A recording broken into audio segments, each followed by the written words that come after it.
샬롬 11월 26일 목요일 새벽 기도회를 시작하겠습니다. 오늘 우리에게 주시는 하나님의 말씀은 다니엘 5장 1절로 12절 말씀입니다. 벨사살 왕이 그의 친족 1000명을 위하여 큰 잔치를 베풀고 그 1000명 앞에서 술을 마시니라.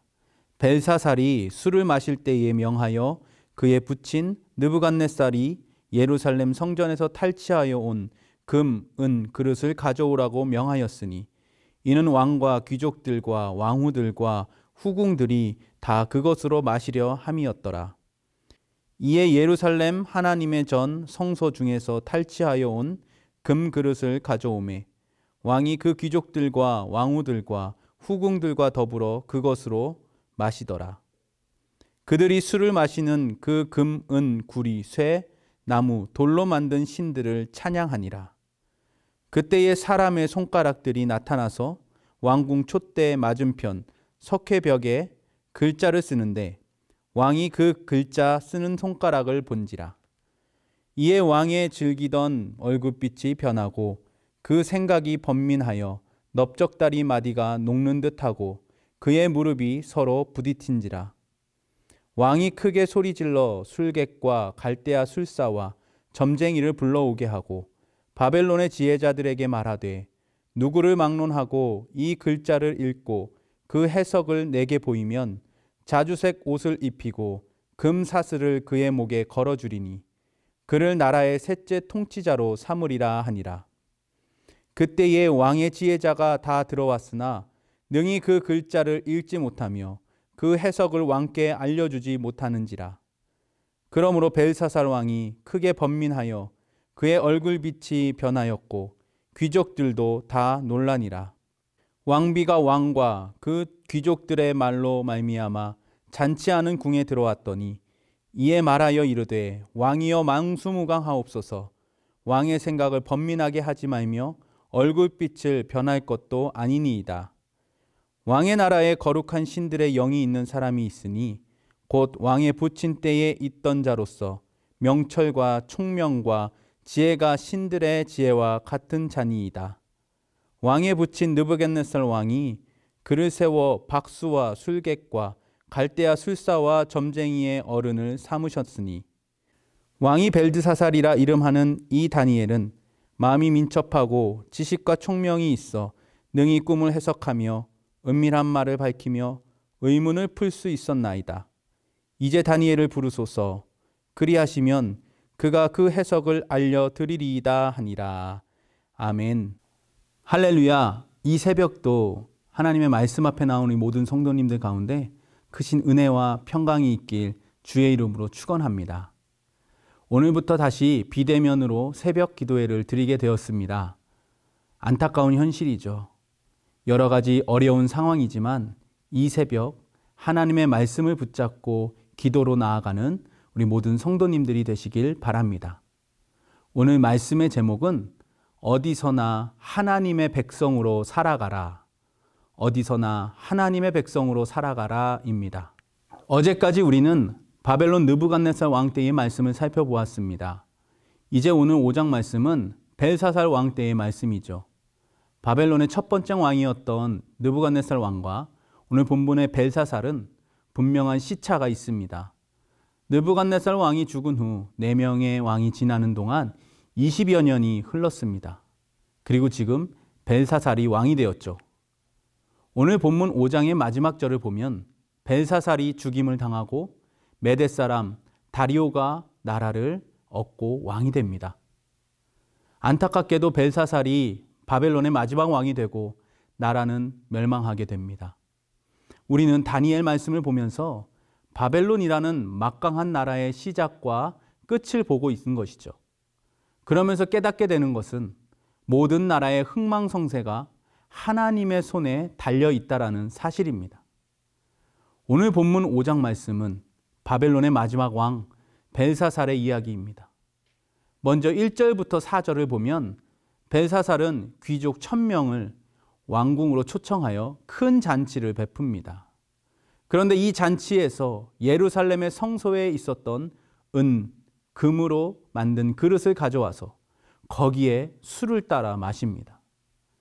그리고 그들이 만취해서 금, 은, 구리, 쇠, 나무, 돌로 만든 신들을 찬양하죠. 너무나도 기막힌 상황입니다. 하나님의 성전, 성소에서 제사와 예배에 사용된 그릇들이 이방 땅에서 인간의 쾌락을 위한 도구로 사용되고 있는 거예요. 우리 입장에서는 안타까운 상황일 수밖에 없습니다. 이런 상황에서 신기한 일이 일어나죠. 오늘 본문 5절 말씀입니다. 그때에 사람의 손가락들이 나타나서 왕궁 촛대 맞은편 석회벽에 글자를 쓰는데 왕이 그 글자 쓰는 손가락을 본지라. 아멘.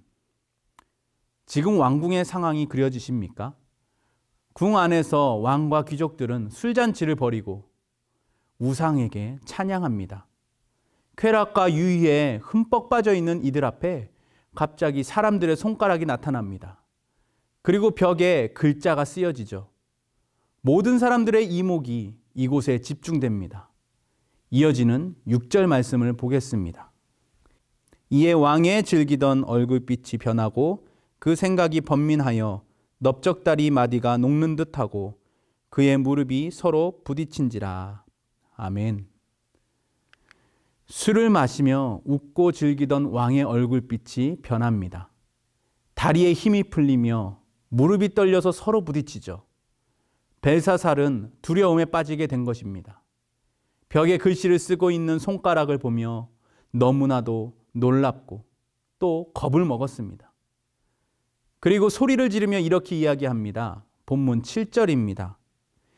왕이 크게 소리질러 술객과 갈대아 술사와 점쟁이를 불러오게 하고 바벨론의 지혜자들에게 말하되 누구를 막론하고 이 글자를 읽고 그 해석을 내게 보이면 자주색 옷을 입히고 금사슬을 그의 목에 걸어주리니 그를 나라의 셋째 통치자로 삼으리라 하니라. 아멘. 벽에 쓰여진 글자를 해석하는 사람에게 큰 권세를 주겠다는 것이죠. 그러나 그 누구도 그 글자를 읽지 못하고 해석하지 못합니다. 왕의 얼굴빛이 변한 모습에 그 자리에 있던 모든 귀족들이 함께 놀랍니다. 그때에 왕비가 왕에게 다니엘에 대하여 귀뜸합니다. 놀라운 것은 이 왕비가 다니엘을 설명할 때에 사용된 표현들입니다. 본문 12절 말씀을 함께 보겠습니다. 왕이 벨드사살이라 이름하는 이 다니엘은 마음이 민첩하고 지식과 총명이 있어 능히 꿈을 해석하며 은밀한 말을 밝히며 의문을 풀 수 있었나이다. 이제 다니엘을 부르소서. 그리하시면 그가 그 해석을 알려드리리이다 하니라. 아멘. 지금 다니엘의 나이는 대략 80세가 넘었을 거예요. 그러나 여전히 마음이 민첩하고 총명이 있었습니다. 민첩하다는 말은 히브리어로 야티르입니다. 탁월하다, 뛰어나다라는 뜻을 가지고 있죠. 나이가 든 다니엘이지만 분별력이 어두워지지 않았고 여전히 총명하며 민감하며 탁월하고 뛰어났습니다. 이 왕비는 다니엘이 어떤 인물인지 정확히 알았던 사람입니다. 그래서 벨사살에게 다니엘을 부르라고 권하게 된 것이죠. 그리고 내일 살펴보게 될 이어지는 말씀을 보면 다니엘이 목숨을 걸고 벽에 쓰인 글자를 해석하는 것을 볼 수 있습니다. 바벨론 역사의 중요한 순간마다 하나님은 왕에게 메시지를 전하였고 그 메시지를 다니엘이 해석해 주었습니다. 이것은 하나님이 바벨론의 통치자이실 뿐만이 아니라 모든 세상의 주관자가 되심을 보여주고 있는 것이죠. 이제 말씀드린 것과 같이 벨사살 왕은 죽임을 당하고 바벨론 마지막 왕으로 역사 속에 기록됩니다. 하지만 지금 자신의 마지막을 생각하지 못하고 귀족들을 불러 모아 술잔치를 벌이고 있는 벨사살이죠. 이 잔치에서 사용된 물건들은 모두 자신들이 정복한 나라에서 탈취한 것들입니다. 은금으로 만들어진 그릇은 예루살렘 성전의 성소에서 사용하던 것들입니다. 이것이 말해주는 것이 무엇일까요?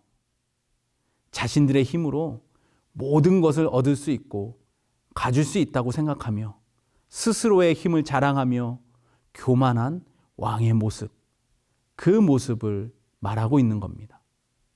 그러나 너무나도 안타까운 것은 앞으로 펼쳐지게 될 죽음과 나라의 멸망을 전혀 생각하지 못하고 있죠. 벨사살은 지금 세상의 모든 것을 다 가질 수 있다는 힘을 자랑하고 있지만 한치 앞을 보지 못하고 있습니다. 그렇다면 다니엘은 어떤가요? 다니엘은 여러 번의 왕이 바뀌었지만 그는 계속해서 하나님께 쓰임받고 있습니다. 그는 여전히 마음이 민첩하고 총명하고 지혜롭습니다. 그렇다면 벨사살과 다니엘의 차이가 무엇일까요? 다니엘은 온 세상을 다스리고 통치하시는 하나님을 바라보며 살아가는 사람이었습니다. 그렇기에 어떤 상황 속에서도 흔들리지 않고 하나님만 의지했습니다. 나라의 법이 바뀌고 왕이 바뀌어도 그는 늘 한결같이 살았습니다.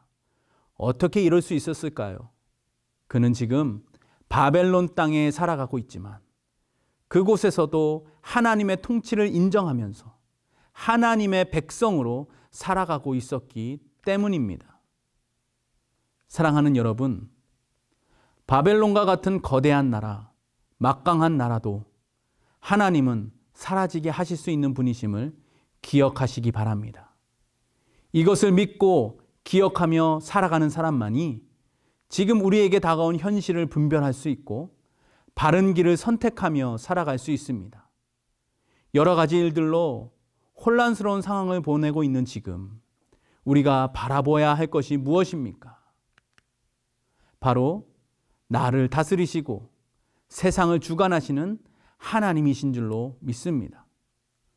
오늘도 우리는 이 세상에 발을 딛고 살아가지만 언제나 하나님의 백성임을 기억하며 어떤 상황 속에서도 흔들리지 않고 요동하지 않는 믿음으로 살아가야 될 줄 믿습니다. 오늘도 이 믿음으로 승리하는 우리 모든 제천제일의 믿음의 권속들이 되시길 주님의 이름으로 간절히 축원합니다.